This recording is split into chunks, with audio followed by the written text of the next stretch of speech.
qaala'insa gabaa yookaan jireenyi huddii ta'uusaa ilaalchisee jechuudha. Sanaan wal qabatee qophiilee guyyaa cidha koo geggeeffaman isinitti hima. Jalqaba irratti keessummoonni waamichi isiniif godhame hundi keessan bakka qabattu. Erga bakka qabattanii booddee hamma misirroon dhufutti akka isin hin dabbarreef akaayii raabsamaa akaayii sana nyaattu. Sana booda misirroon hin dhufaa yeroo misirroon dhufu anaa fi haati manaan koo yeroo dhufnu jechuudha. Lafaa kaatanii utaaltanii halka walitti rukuttanii ililchitu akkas gootanii nu simattu. Erga nu simattanii booda enerjii baay'ee waan baaftanii fi hin dadhabdu. Sababa dadhabdanii fi sa'aatii tokkoof boqonnaa isiniif kennina.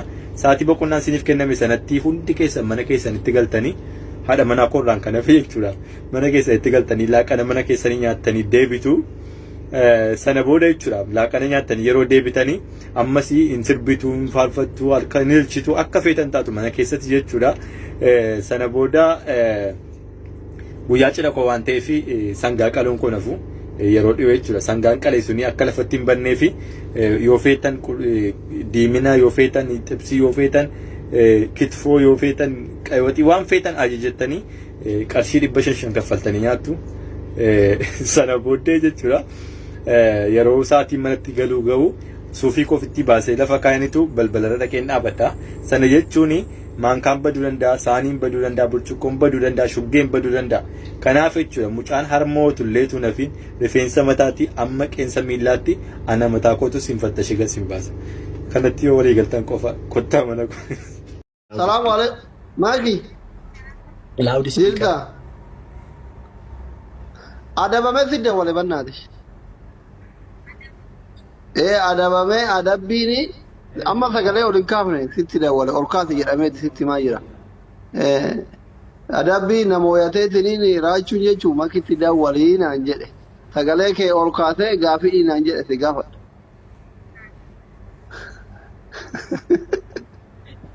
Magi.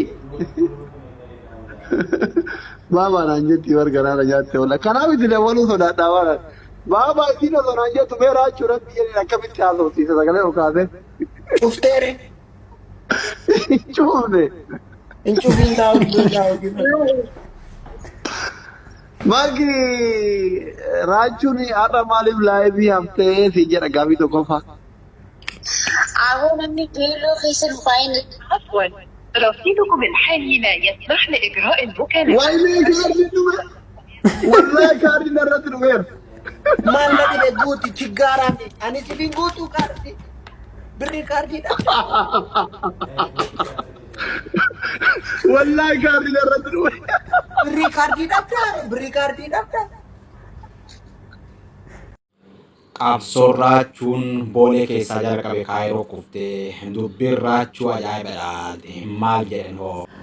Raachuun abbaa girrigirrii shugguxii Oromoo nyaachuuf lafa dhiitaa jira jedhaan yoo fedhe qabsoon isaa boolee koottaa asan buusa nyaannee qabsoo qabsoofnaa jira jedhaan amboorraa ka'uun guutuu addunyaa keessa gagarmaame raachuutti didaan amma mootinuu booleedhaan jireenyi qaalee uummanni itti kaanaa gara Dubaay mara taasise baajata biyya alaatiin fuudhee Dubaay dhaquun achi gaaf dhaqa Burji Khaliifaan Oromoo jechuun falmiif itti qixxaa'e jedhaan otumaa deemee walakkaan ga'u burtukaanaaf waan garaagaraa argannaa nyaata godhe jedhaan qabsoon jalqaba booleen kaate amma kaayirootti waan galte fakkaate raachuutti didaan tiridaantiin Oromoo abbaa girrigirrii amma mooti shugguxii jaallalaa bulaa jedhaan halkaniif guyyaa maakii malee akka waan coraan keessa hin jirre halkan gangalaataa bulaa jedhaan qabsoon isaa kaayirootti kuftee booda gara deemtu waan beekne fakkaata abbaa girrigirrii namoonni hedduun fuul miidiyaarratti ajandaas godhatan miicayyoo yaayyuu qaatu fuulee harkaa qabaa jedhaan amma dubbii waan jabaati.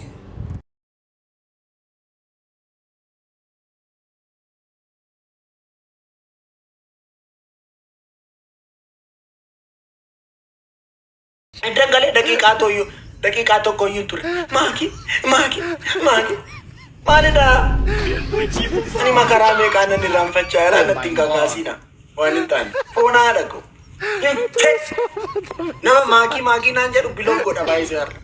Foon wal gaggalaafata taati. Biloon godha nama maakii naan jedhu. Bashannansiisaa ko ooko. Foonaa dhaqu. Raachuu buskutii haa dhaqe. Ooko. Garmaamu tola. Garmaamu tola. Makiinaa ko ooko. Yesuus. Raachuu siin jaalladha gobazii ko uffay bagana jaallatte sa'aadaa ko bagana raachuu Oromoo garmaamu tola foonaadha ko raachuu ko ooko furnoo ko ooko garmaamtuu ko ooko kaarotii ko ooko maammee ko leenca ko ooko xaasaa ko ooko